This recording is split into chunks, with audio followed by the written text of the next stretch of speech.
The Destinies of Individuals and of Nations, Lecture 4 by Rudolf Steiner, January 17th, 1915, Berlin. Dear friends, as on other occasions when I've been able to speak to you since the serious events of the present time took their beginning, let our thoughts go out at this moment to those who are at the front, offering their souls and their bodies in sacrifice for the tremendous demands made in our time, and having to take up, with the whole of their physical existence, the challenge of time. Spirits of your souls, guardian guides, on your wings let there be borne the prayer of love from our souls to those whom you guard here on earth. Thus united with your might, a ray of help our prayer shall be, for the souls it seeks out there in love. And the Spirit who has gone through the mystery of Golgotha, the Spirit we have long been seeking in our movement, may he be with you and guide you to the goals that you have to seek. Spirits of your souls, guardian guides, on your wings let there be borne the prayer of love from our souls to those whom you guard here on earth. Thus, united with your might, a ray of help our prayer shall be, for the souls it seeks out there in love. My particular intention with the words I spoke here on the last occasion was to let a truth flow into your minds, a truth to be found through spiritual science, that the great and serious events in life really enable us to see how outward appearances have to be regarded in the light that comes to us from spiritual science. It is only then that they will no longer appear to us as Maya, the great illusion, but in their profound truth. This is not to say that these outward appearances in themselves are Maya or illusion. That is an erroneous view people often pick up from a philosophy with a more oriental orientation. But that our senses and our intellect err in the interpretation, in their comprehension of outer events. Unless we illume those external events with the light that comes to us from an understanding of the spiritual world. Today I want to take certain individual facts that have already been touched on during the years of our anthroposophical work and present them in a perspective that is somehow in accord with our time. We are fully conversant with the thought that since the mystery of Golgotha intervened in events on earth, the impulses, the forces and entities that have gone through this mystery of Golgotha have played an active role as living forces in all that happened in human evolution on earth. In other words, and to put it more concretely, I want to say, in all major events, in all the important and essential things that have happened, the Christ impulse has been active through those who are his servants, his spiritual helpers. At the present time, the term Christianity is generally understood to cover only what men have been able to comprehend.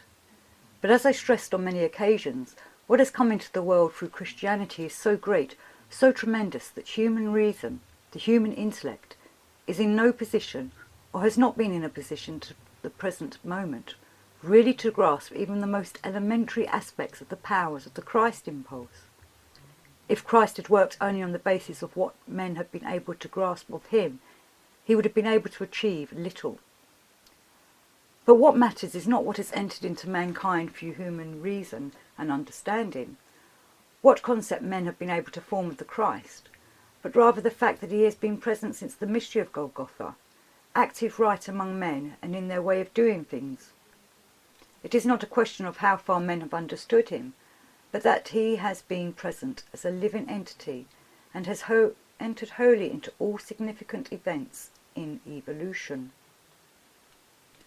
Of course, our spiritual science enables us to grasp only a little of the profundity of the Christ impulse even today. Future times will come to understand and see more and more. There is no reason to feel pride in such understanding of the Christ impulse as we have so far achieved. Spiritual science will grasp a little more today than it has been possible to grasp of the Christ in the past. In past times, people were able only to reflect on the Christ by using the means available for external intellect, external reason, external research. Now we have spiritual science as well, and with this we see into the supersensible worlds, and out of the supersensible worlds we are able to provide many answers concerning the significance of the mystery of Golgotha. Immediate comprehension of what the Christ is and what the spiritual powers are that serve him as spoke souls and the like has been least possible for the peoples living in regions where the Christ still had to enter, as it were. Yet the Christ impulse had to come in, for instance, in the Roman world, and there is one particular example which we have already considered in another context that will be the best way of demonstrating how the Christ is at work as a living power, directing his spiritual servants when events have to be brought about that are essential in evolution to bring real progress for mankind. The event I mean is one I should like to mention again. It happened in AD 312 that the man from whom Christianity became the official state religion, Constantine, son of Constantius Chlorius, entered the field with his army against Maxentius, then the ruler of Rome. Of course, if one considers those two armies facing each other, one would have to say that the situation was the worst possible for Constantine, his army being 5 times smaller than that of Maxentius. It is possible to imagine, however, that considering the state of the art of war at the time, both armies had a number of outstanding generals. Yet what mattered particularly at that time was not the skill of men, but that opportunity was given for the ongoing Christ impulse to influence mankind in a way commensurate with the needs of the time. It is possible to see how much of the Christ impulse could be understood at the time, how much of that Christ impulse human hearts had been able to absorb in the state of consciousness then prevailing, if we consider what happened a few decades later around Rome and out of Rome. Julian the Apostate fought Christianity out of honest conviction, on the basis of what could be gleaned from human knowledge in those times. Anyone considering the way Julian and his followers fought Christianity can say to himself, there is no doubt that as far as human knowledge was concerned, Julian and his followers were very advanced for their time. They were much more enlightened in this respect than the Christians of their day, although they had reverted to worship of the old gods. They stood for what might be considered to represent human knowledge at that time. Yet in AD 312, it was not the stand of human knowledge that determined the issue. It was rather that the potential had to be there for the Christ and his servants to intervene in the historical evolution of mankind. However much Maxentius and his army were able to rely on the skills of their generals and on anything else human knowledge and human wisdom may have achieved at that time, if nothing else had happened, then undoubtedly something destined to emerge at that time would not have emerged. And what did happen? What happened was the following. The continuing Christ impulse flowed into soul activities that were not within men's consciousness, into activities men were not aware of. And it did indeed guide men in such a way that what had to come about did come about. The battle between Constantine and Maxentius was fought by the Red Rock, the Saxaruba, on the 28th of October 312. It was decided not by human skill, but, and enlightened minds may refuse to accept this as much as they like, by dreams. That is, by what is generally called dreams, though they are not just dreams to us. For through their dreams there entered into the souls of the two army leaders what could not enter into them out of human reason. Maxentius had a dream before the battle that he would have to leave his city. He consulted the Sibylline oracle and was told that he would achieve what was to happen if he dared to join battle outside the city and not within it. It was the most unwise thing he could have done, particularly as his army was so much more powerful than Constantine's. He should have known that anything received from the higher worlds first had to be interpreted and that the oracle would mislead him. Constantine in his turn was told in a dream that he would win if he led his troops into battle under the sign of Christ. He acted accordingly. What had entered into the souls of those men by the roundabout route of a dream became deed, and as a result the world was greatly changed at that time. We need only reflect a little to say What would have become of the Western world if supersensible powers had not taken a hand in events in a way that is indeed perfectly apparent? Let us now look at those events in more detail. At the time, souls had incarnated in the west and south of Europe who were destined to be bearers of Christianity. Even the most enlightened souls were unable to become bearers of the Christ impulse at the time by using their minds, their intellect, because the time for this had not come. They had to find the way to Christianity through what had been created around them, externally. We may say they assumed Christianity like a garment. Their deeper nature was not greatly affected by it.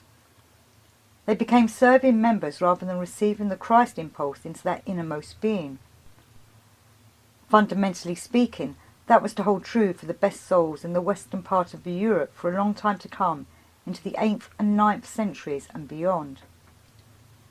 They needed to assume Christianity as a garment, to wear this garment of Christianity in such a way that they wore it in their ether bodies and not in their astral bodies. You can judge what it means when I say they bore Christianity in the ether body. It means they assumed it in such a way that they were Christians when awake, but were unable to take their Christianity with them when outside their physical and ether body. The way they went through the gate of death also was such that we can say they were able to look down from the realm through which man had to pass between death and rebirth, look down on what they had been in their last earth life. But one thing that was not immediately possible for them at the time was to take the Christian impulses arising from their former life into their future life. They wore Christianity more as a garment. Because of something I will come to shortly, let us hold on to this way in which the souls accepted Christianity in their outward lives, and the way Christianity was not part of what souls were able to take with them through the spiritual world when passing through the gate of death to prepare for a new way of life on earth. Let us remember that these souls were only able to enter into a new earth life having forgotten Christianity. For we do not in a later earth life remember what we merely wore as a garment in our former life. If it were otherwise, our children would not have to learn Greek again at grammar school, for many of them did once incarnate in Greece. They have no memory of their Greek incarnation, however, and therefore have to learn Greek again.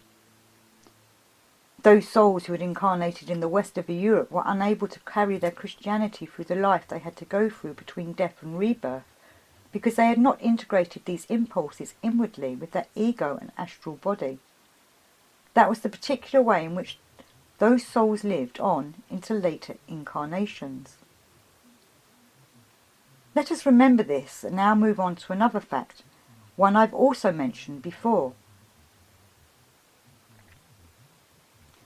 We know that the time we live in now, the 5th post-Atlantean epoch, began mainly around the 15th to 16th centuries.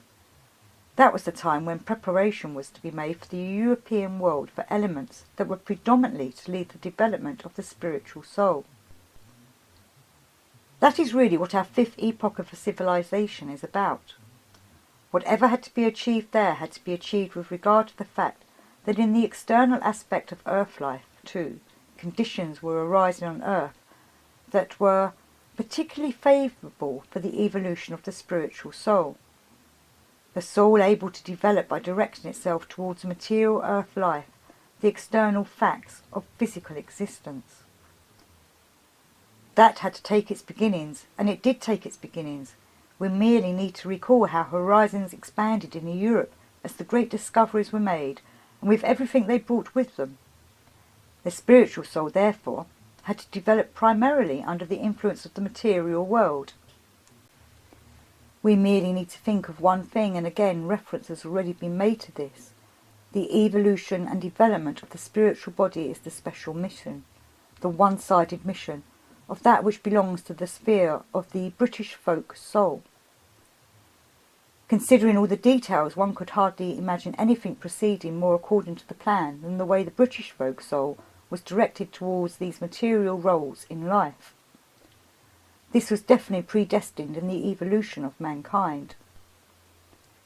Let us imagine, for instance, that during the 15th century, England had been deflected from its propensity for those regions of the earth towards which it had been directed as the vast lands outside of Europe were discovered, and that the British folk soul had indeed experienced large territorial gains on the continent of Europe. Let us imagine that the map of Europe had been changed to this effect. Then it would have been impossible in the first place to achieve what had to be achieved in the sphere of material civilization, and secondly, to achieve what had to be achieved in Europe by developing the inner life. This inner development proceeded specifically from that point onwards, overcoming all kinds of obstacles, with a role played also by Protestantism, which in turn was influenced in many ways by the German mysticism. Intervening in the process of evolution, the Christ impulse had to ensure that the British Isles were kept away from the region where souls still had to be prepared to become outward, external bearers of the Christ impulse. The Christ impulse had to flow into the deeds done on the continent of Europe. It had to act in such a way that it achieved a great deal more than could come about through mankind, through the arts and skills of man. And what happened? The marvellous thing happened that a poor shepherd girl from Orleans, Joan of Arc, did everything those who were very advanced for their time had not been able to do. At that time, it was indeed the Christ impulse acting in Joan of Arc, through its Michaelic servants, that prevented a possible merging of France and England, causing England to be forced back onto its island. And this achieved two things. First, France continued to have a free hand in Europe. This can be seen if we study the history of France over the following centuries. The essential element of the French spirit was able to influence a European culture entirely without hindrance. The second thing which was achieved was that England was given its domain outside the continent of Europe. This deed, brought in through Joan of Arc, was a blessing not only for the French, but also for the English, compelling them to take up their domain. If we consider this in connection with what is implied by the advance of the Christ impulse on earth, the deed of Joan of Arc achieved something about which the following may be said. The degree to which she understood those things in a genuine human intellectual way was as good as zero compared to the deed which was given the map of Europe its present form.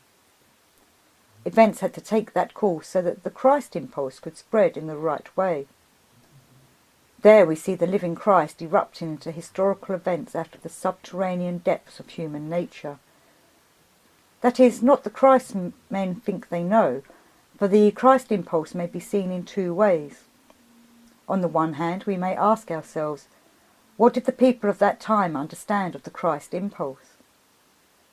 If we open our history books and study the history of mankind, we find that over the centuries, theologians were in dispute, defending or contending all kinds of theories, attempting to show how human freedom, the Holy Trinity, and other things should be understood.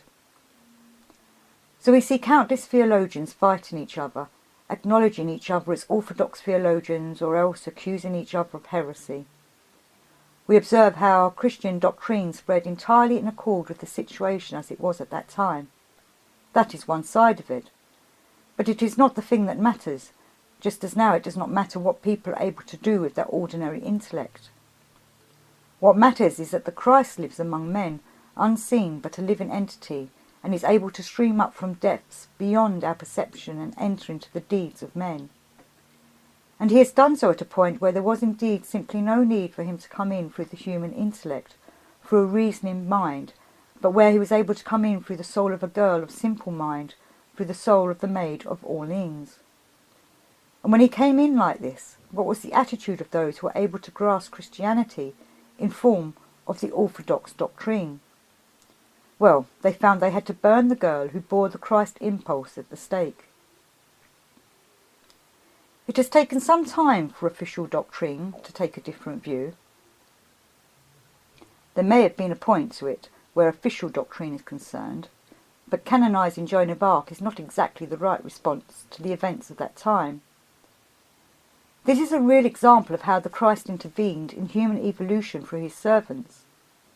As I said, he acted through his Michaelic spirit in the case of the Maid of Orleans. He intervened as a living entity, not merely through whatever men were able to understand of him.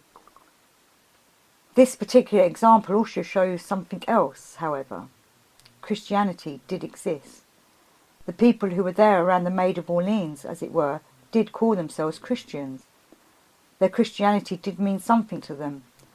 But all we can say about that understanding is, he whom you seek is not here, and the one who is here is not the one you seek, for you do not know him. It must be clearly understood, however, that it was essential for Christ's evolution to proceed within the evolution of Europe also in the form of an external garment. Souls were part of this development that were able to assume Christianity exactly as such an outer garment, who were able to wear it on the outside, as it were.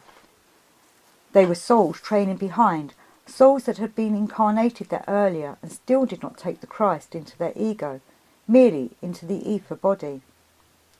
The great difference between Joan of Arc and the others was that she had taken the Christ impulse into the very depths of her astral body and was acting for the Christ impulse out of the deepest forces of her astral body. This is one of the points where we can gain a clearer understanding of something that really must become clear to us: the difference between the progressive evolution of nations and the progressive evolution of individual human personalities. If we consider the French as they are today, for example, it is of course true that a number of individual human personalities exist within the French nation. These individual personalities were not, of course, part of the nation in their previous incarnation, part of a nation that had assumed the outer garment of Christianity there in the west of Europe. It was because a number of people had to assume Christianity as an outer garment in the west of Europe that they were in a condition on passing through the gate of death that necessitated their being united with Christianity in their astral body and ego in their next life, under different conditions. It was because they had been incarnated in the west of Europe that the necessity arose for them to have their next incarnation somewhere else. It is indeed very uncommon. Note that I am saying uncommon, though it does not always have to be so, that a soul belongs to the same community on earth through a number of consecutive incarnations. Souls pass from one earthly community to another. We have one example, however, and I am saying this without wishing to rouse sympathies or antipathies, and with no intention of flattering anyone. We have one example of souls actually assuming the same nationality a number of times. That is the case with the people of Central Europe. These Central European people include many souls that are incarnated among them today, and have also been incarnated in the Germanic tribes in the past. This is a fact we are able to trace. It cannot always be fully explained with the means now available in occult science, but it exists nevertheless. A fact like that presented in last Thursday's public lecture on the ancient Germanic soul and the German spirit, for example, is illumined when we know that souls make repeated appearances within the Central European community. The fact is that cultural epochs were cut short within this particular community. We only have to realise what it means that there was an epoch at the dawn of Germanic culture when the writers of the German poem, the Nibelungenlied, lived, or Walter von der Burgerweide, the German lyric poet, and others, and we need to realise that later there was a time when a new flowering of German culture began, and the first had been completely forgotten. For when Goethe was young, nothing was known, as it were, of the first flowering of Germanic culture. It is because the souls returned to the same community that it was necessary to forget what had gone before, so that the souls would find something new on their return, and could not pick up the threads of what remained from earlier times. It has not happened with any other people that a metamorphosis was gone through, as it were, the way it happened in the case of the Central European people, from the height that had been reached in the 10th, 11th and 12th centuries, to that later height that came about the time between the end of the 18th and the beginning of the 19th century, and which we may hope will continue. There is no continuous line from the first to the second of these periods, and this can only be explained once we know that souls do return, particularly in this culture. It is possible that another deeply moving fact I've already mentioned to you is also connected with this. The fact that it was noted how the Central European fighters of the present continue the struggle once they have gone through the gate of death. That soon after they have passed through the gate of death, it is possible to see how they continue to join the struggle. This fact can raise wonderful hopes for the future, because no one can see how not only the living, in the physical sense living, but also the dead, those who have died, are making their contribution to events. Let us now pose the question: what is the situation with souls that were incarnated in Western Europe at the time when Christianity was assumed like an outer garment, that is, in the 6th, 7th, 8th and 9th centuries, and accepted Christianity there, or also under the Romans, though they were not yet able to unite it with their astral body and their ego? What is the situation with those souls? Grotesque as it may seem to modern man with his materialistic thinking, the things spiritual science can teach achieve real meaning for life if the concrete facts are considered. People still think reference to repeated earth lives is a matter of mere fantasies produced by a handful of foolish dreamers. The idea is one that is not accepted, though it is once again considered excusable to make reference to it in view of the fact that in an hour of weakness even the great Lessing accepted the idea of repeated earth lives. Yet if we take the findings made in occult research seriously, we cease to be fools begging the forgiveness of greatly enlightened folk. It will be necessary for us to consider some of the things arising from occult research in detail, for that will be the only way of throwing light on something which otherwise has to remain a great illusion. It is a strange thing that a great many souls that lived to the west of us towards the end of the Roman epoch, when Christianity was slowly gaining influence, finally becoming the established church, now come from the east, as souls growing up in the east, souls now among Russia's fighters. I said we must remember the fact I referred to earlier, for among the people killed in the east, those who are fighting there and being taken prisoners are souls who towards the end of the Roman epoch lived in the western part of Europe. They now come towards us from the east, people who in those past times allowed the Christian faith to flow into their ether bodies, and now, in a civilization that is, relatively speaking, at a lower level, take Christianity in their souls in a waking state, and do so in such a way, due to the peculiarities of life in the East, that they have an emotional, instinctive bond with it. They are thus linking themselves to the Christ impulse in their astral bodies, doing now what they had been unable to achieve in their previous incarnations. This is a very strange fact brought to light by occult research in the present day. Many facts that deeply move the soul may come within the occult horizon triggered by the events of our time, and this is one among them. What then can we learn from these facts? We have to be clear about the following. We have to remember that is it part of the direct progress of the life of the spirit in Central Europe that the soul life of the German peoples is very consciously linked with the Christian faith, that it is taken upwards to the heights of a straight Christian culture. The streams, the paths leading to this have been most marvellously laid out in advance over centuries.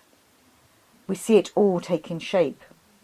It is specifically when we look at our own age with all its errors and mistakes that we see how the seed is there in a Central European culture, how preparations have been made and no effort spared in the German folk spirit, the folk soul of the German-speaking peoples, so that now the Christ impulse may be taken hold of in conscious awareness.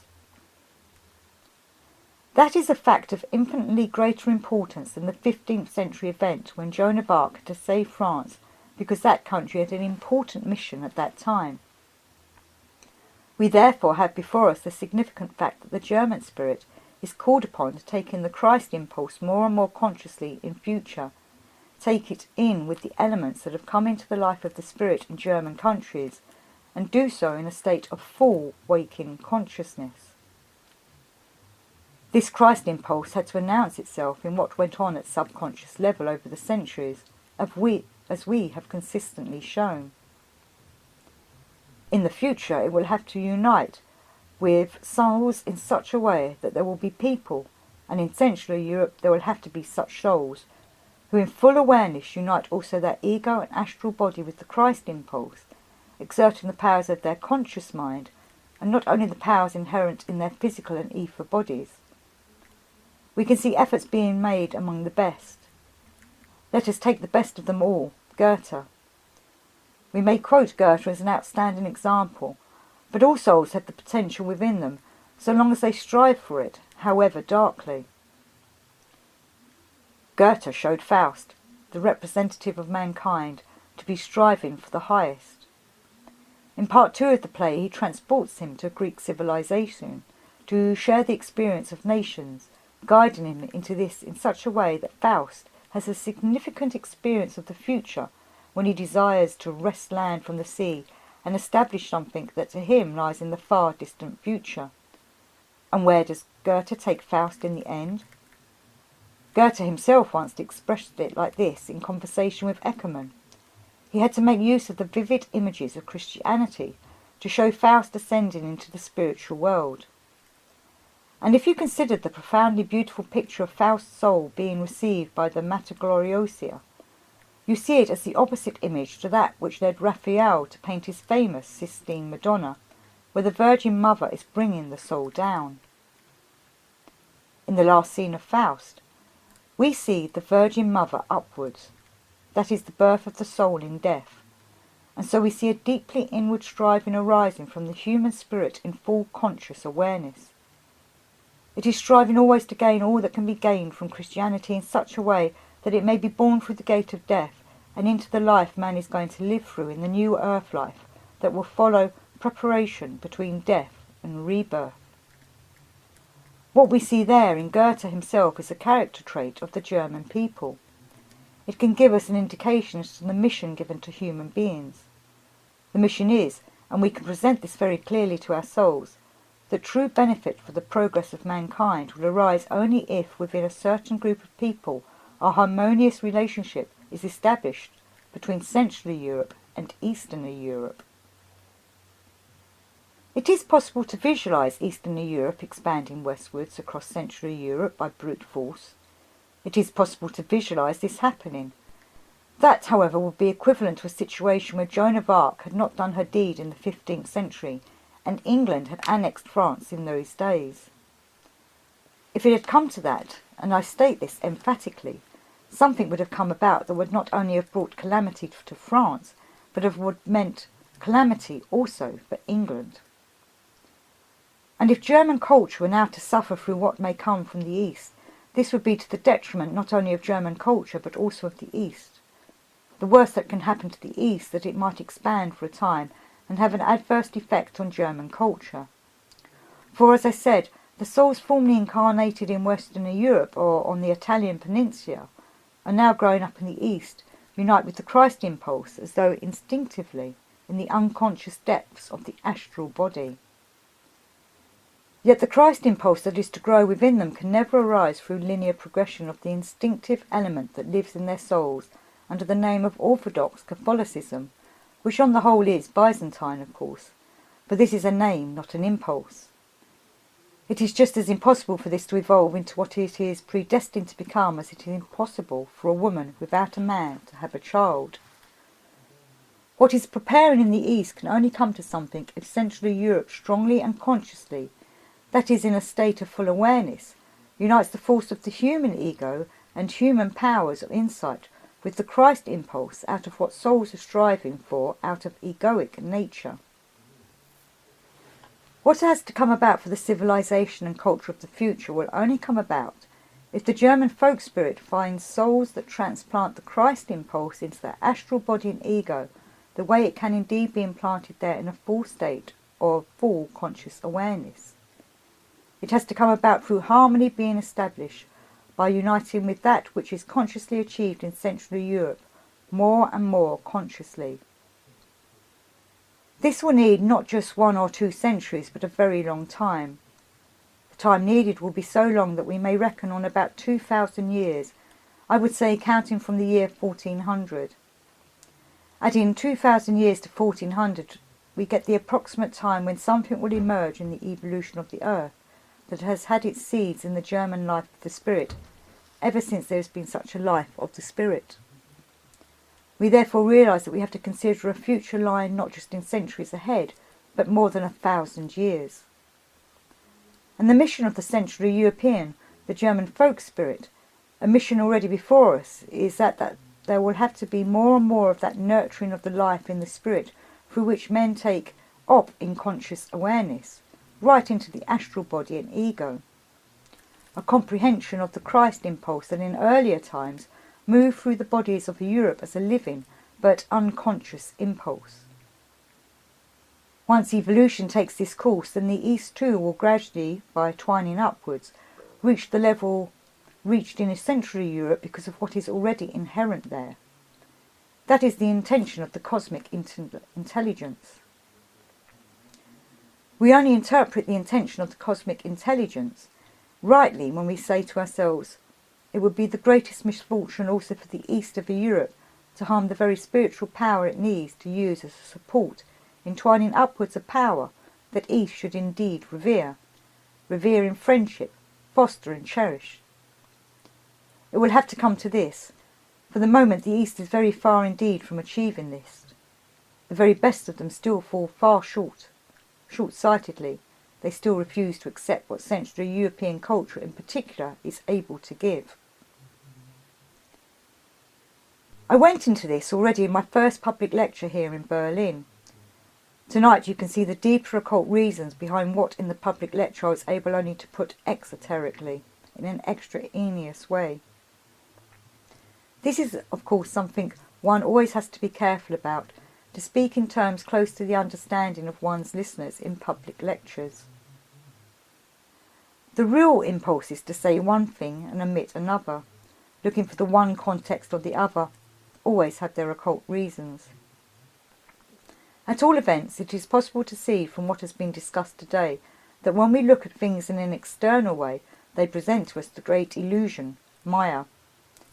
It is not that the outside world in itself is Maya, it is not, but we only gain understanding for it if we illumine it with the truths derived from the spiritual world. In the present case, the truths streaming from the spiritual world show that it is essential for Central Europe not to be overcome by Eastern Europe today, just as in 1429 to 1430, it was essential for France not to be overcome by England.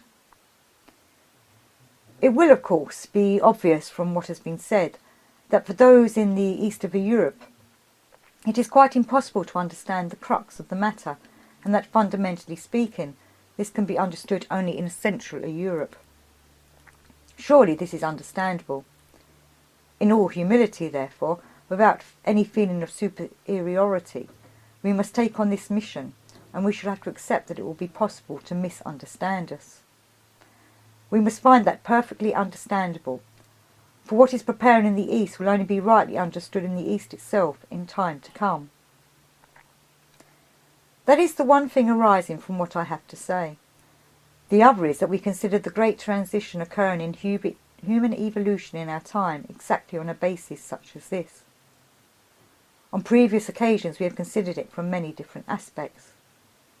Now we consider it in such a way that we are able to see how the element which entered into man's evolution on earth through the mystery of Golgotha needs to be understood in increasingly greater conscious awareness in our day by those who are able to do so after this incarnation.